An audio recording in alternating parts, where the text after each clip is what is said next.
The late afternoon sun streamed through the windows of Mason's Auto Repair as Ethan Cole wiped grease from his hands, finishing up the brake job on a vintage Mercedes.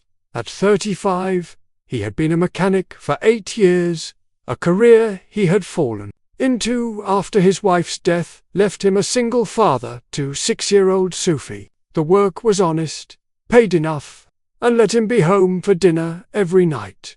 The bell above the shop door chimed, and Ethan looked up to see an unusual sight: a woman in an elegant navy business suit navigating through the garage in a wheelchair. With practiced efficiency, she was maybe 32, blonde, strikingly beautiful, despite obvious exhaustion in her eyes. "Can I help you?" Ethan asked, grabbing a clean rag. "I hope so. My car broke down 2 blocks away. The tow truck is bringing it here." She extended her hand. Alexandra Bennett. Ethan shook her hand, noticing the expensive watch, the designer bag hanging from her wheelchair, the air of someone accustomed to boardrooms rather than auto repair shops. "Ethan Cole. What kind of car?" "BMW sedan. Company car. Actually, I'm supposed to be at a charity gala in 3 hours, and I'm stranded." Alexandra's frustration was evident. "Can you fix it quickly? I'll pay whatever rush fee. Let me see what's wrong first," Ethan said. "No promises on timeline until I diagnose the problem." The tow truck arrived with a sleek BMW that had clearly seen better days mechanically. Ethan got to work immediately, while Alexandra waited in the small customer lounge, making phone calls and typing on her laptop with the intensity of someone who never stopped working. 40 minutes later, Ethan found her still working. "Bad news. Your transmission is failing. This isn't a quick fix. We're talking at least 2 days of work, maybe longer, depending on parts availability." Alexandra's face fell. 2 days? I need this car tonight. I'm sorry. There's no way to safely repair it faster. Ethan paused. "Can you get a rental? Or use a ride service? The gala is 40 minutes outside the city. Ride services would cost a fortune, and rental companies are all closed by now." Alexandra looked genuinely distressed. "This is a disaster. I'm being honored tonight, Business Leader of the Year, or some such thing. I can't just not show up." "Congratulations on the award," Ethan said, meaning it. Alexandra laughed bitterly. "Thank you. Though it feels hollow when I can't even get there. I run Bennett Enterprises Tech Company, about 300 employees. I'm supposed to be this successful CEO, but I'm sitting in an auto shop with a broken car and no way to attend my own award ceremony." Ethan noticed something in her voice, not just frustration about the car, but a deeper exhaustion. "Can I ask you something? And feel free to tell me it's none of my business. Go ahead. Do you actually want to go to this gala? Because you sound more stressed about it than excited." Alexandra was quiet for a moment. "You're perceptive." "Honestly, no. I hate these events. Everyone performs success, makes small talk, networks aggressively. I spend the whole evening in my wheelchair, being either invisible or overly inspiring, depending on who I'm talking to. It's exhausting. Then why go? Because it's expected. Because my company sponsors the event. Because refusing an award looks ungracious," Alexandra sighed. "And because I have no date, and showing up alone to be honored while conspicuously single feels like admitting I've failed at work-life balance." Ethan understood that feeling more than she knew, the pressure to perform success while feeling profoundly alone. "I could drive you," he heard himself offer. Alexandra looked surprised. "What? I have a van accessible, with a ramp for the wheelchair. I could drive you to the gala. Wait while you do your thing. drive you home. No charge. Just helping someone in a bind. You don't even know me. Why would you spend your evening doing that?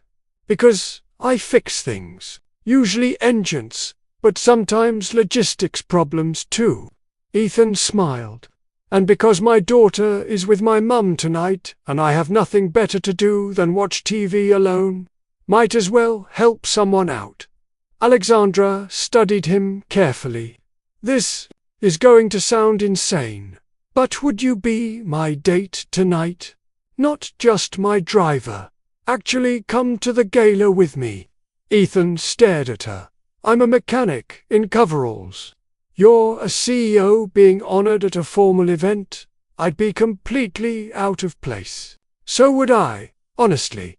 I never fit in at these things. Everyone networks and performs while I sit in my wheelchair trying to participate. Alexandra's voice was vulnerable. Please, just for tonight, be my date.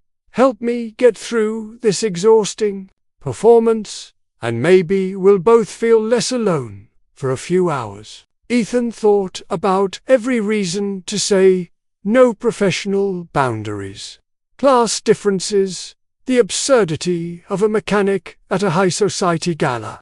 Then he looked at Alexandra's eyes and saw genuine loneliness that mirrored his own. Okay, but I need to shower and change, and I don't own a tux. I'll send you to my tailor. He can fit you in an hour. Alexandra smiled, a real smile this time. Thank you. Truly. 2 hours later, Ethan found himself in a perfectly fitted suit, driving his accessible van with CEO Alexandra Bennett beside him, heading to a gala he had never imagined attending. Can I ask what happened? Ethan said carefully as they drove. With a wheelchair, I mean. Only if you're comfortable sharing. Car accident 3 years ago. Spinal injury. Paralyzed from the waist down. I was engaged at the time. My fiancé left 6 months after the accident, said he couldn't handle my new reality. Alexandra's voice was matter-of-fact, but Ethan heard the pain underneath. I threw myself into work after that, built my company, achieved success, and realized I'm profoundly lonely despite it all. I understand that, Ethan said quietly. My wife died of cancer 5 years ago. I became a mechanic because it was work I could do while raising my daughter alone. I fix engines, keep my head down, go home to Sophie every night. It's a good life, but it's lonely.